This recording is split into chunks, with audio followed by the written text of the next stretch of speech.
Local party के संगठन की मीटिंग है और संगठन में चुनिंदा लोगों को ही बुलाया गया है। ये जनरल बॉडी की मीटिंग नहीं है, ये जिला कार्यकारिणी की मीटिंग है। जिला कार्यकारिणी में जिला के पदाधिकारी, हल्कों के अध्यक्ष, शहरों के अध्यक्ष, शहरों के अध्यक्ष और जिला के सभी कार्यकारिणी के मेंबरान और पदाधिकारी और हल्का के प्रभारी वो शामिल किए गए हैं। उनके अलावा जो स्टेट बॉडी में है या राष्ट्रीय बॉडी में है पदाधिकारी है, कोई मेंबर है, उनको भी बुलाया गया था। तो ये 100-125 लोगों की मीटिंग है। पूरे हरियाणा में हमारी पार्टी चल रही है, जिसमें 4 टीमें बढ़ाई गई है और 2-2 टीमों के प्रोग्राम लगातार हरियाणा में चलते हैं। 5 दिन तक लगातार 2 टीम चली, जिसमें प्रकाश भारती जी जो हमारी पार्टी के राष्ट्रीय उपाध्यक्ष हैं उनके नेतृत्व में, और श्री श्याम सिंह राणा जो संगठन मंत्री हैं, राष्ट्रीय संगठन सचिव हैं, उनके नेतृत्व। उनके साथ एक के साथ कर्ण चौटाला जी और दूसरे के साथ अर्जुन चौटाला जी रहे।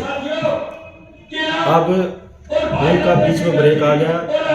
अब उमेद सिंह लोहान और नफे सिंह राठी मेरी ड्यूटी लगी है कि 5-5 जिलों में हम सभी साथी जाएंगे और हमारा काम ये होगा कि जो संगठन का काम पिछले 8-7 महीने से पार्टी का चल रहा है, उस संगठन के काम को हम निचले स्तर तक कंप्लीट कराएं ताकि पार्टी को मजबूती मिले।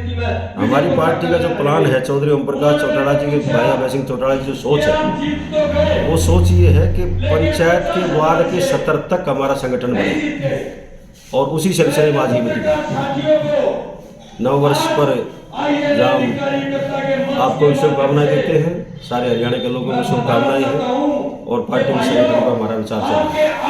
पंचायती चुनाव की बात करें तो पंचायती चुनाव लगातार डिले होते जा रहे हैं। सरकार की क्या मंशा है घटी साहब?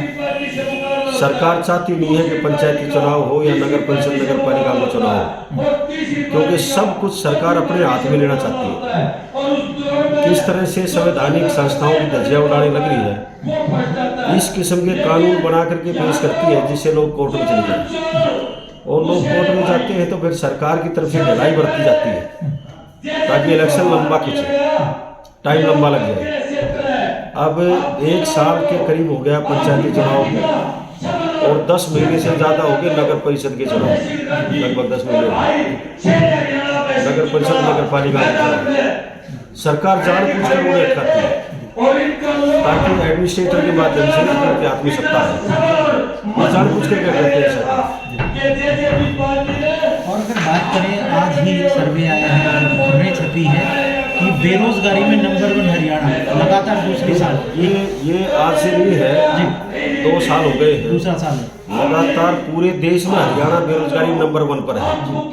और ताजुब इस बात का है कि सरकार के मुख्यमंत्री जी को, माननीय मुख्यमंत्री और उनके मंत्रियों को और इनके जो एमएलएज वगैरह हैं, जो इनके पदाधिकारी हैं पार्टी के, बड़ी बेशर्मी से झूठ बोलते हैं। इनको शर्म नहीं आती कि करोड़ों रुपए HPSC ऑफिस के अंदर पकड़े गए और माननीय मुख्यमंत्री का बयान आया कि वो तो ना करके घर पे पकड़े गए, जबकि SIT ने उनके दफ्तर से बरामद किए। जो हेड ऑफ द डिपार्टमेंट है उस पर इन्होंने आज तक कोई आँच नहीं आने दी। वो पैसे पकड़े गए HPSC ऑफिस के अंदर, उसका हेड ऑफ कौन है? HPSC का चेयरमैन है। HPSC का चेयरमैन कौन है? HPSC का जो चेयरमैन है वो MP मध्य प्रदेश काडर का एक IFS ऑफिसर है, इंडियन फॉरेस्ट सर्विस का है।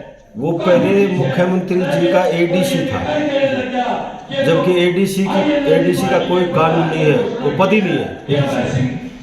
माननीय मुख्यमंत्री जी का पहले ADC बनाया गया था पिछले प्लान में और उसके बाद उन्हीं को फिर HPSC ऑफिस HPSC का चेयरमैन बनाया गया, हरियाणा पब्लिक सर्विस कमीशन, और उस चेयरमैन की हाजिरी में ये सारे काम हो रहे हैं, और उस चेयरमैन से आज तक SIT ने पूछताछ नहीं की। इससे बड़ी बेशर्मी और क्या होगी।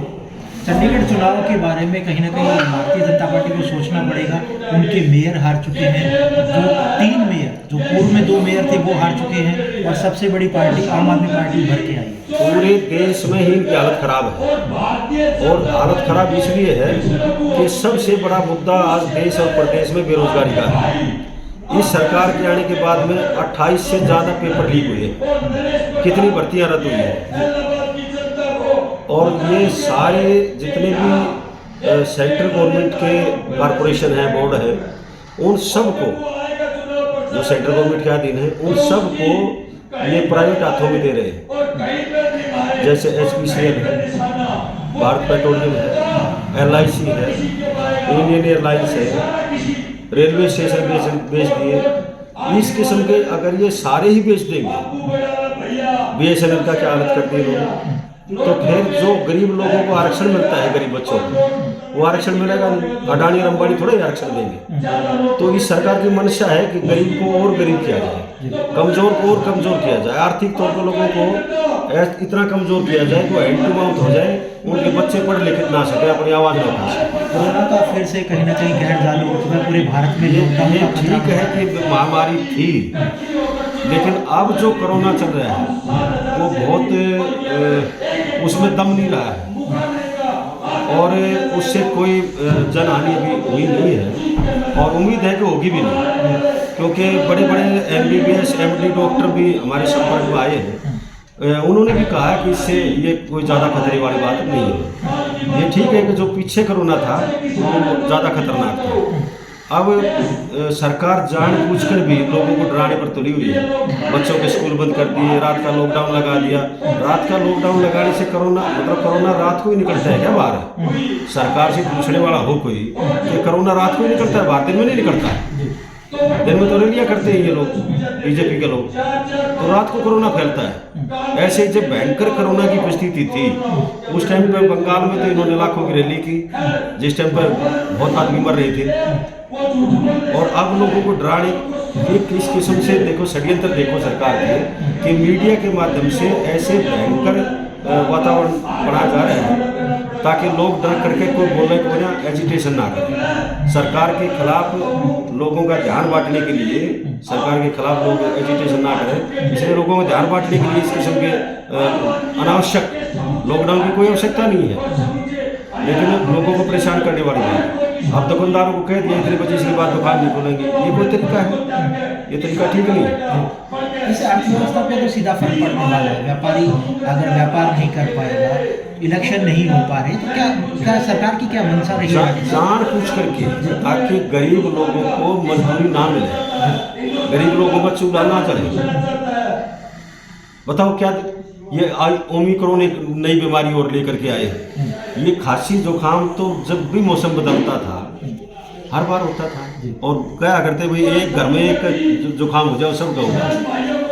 अब उसका टेस्ट करा ले, ओमिक्रॉन बता देंगे या कोरोना बता देंगे। ये कोई तरीका नहीं है। लोगों को डराने के तरीके हैं मीडिया के हाथ में है। सारा का सारा न्यूज़ चैनल 99% न्यूज़ चैनल इनके दबाव में है, या कुछ भी आप समझ लो, और प्रिंट मीडिया तो वो केवल सरकार की भाषा बोलते हैं, और सरकार के खिलाफ न्यायपूर्ण बात अगर कोई भी अपोजिशन का पार्टी का नेता कोई कहे तो उसकी अनसुनी कर दी जाती है, और उसके लिए फिर इनकी पूरी टीम है बीजेपी की जो उसका खंडन करने पर लग जाती है।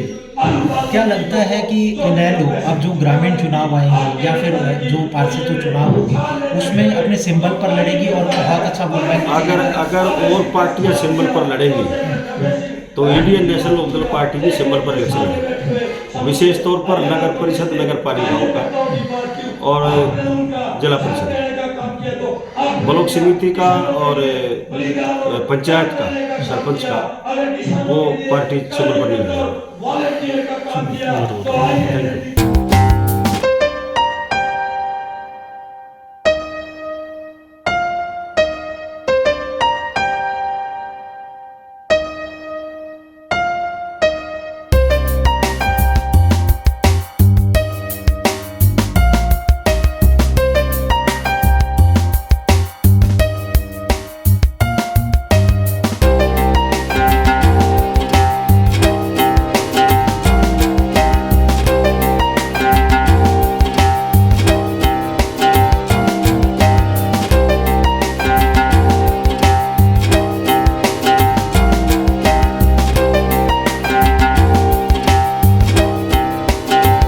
आप देंगे हमारा साथ, हम बनेंगे आपकी आवाज़, क्योंकि हमारा नाम ही है वॉइस ऑफ बहादुरगढ़, बहादुरगढ़ की आवाज़।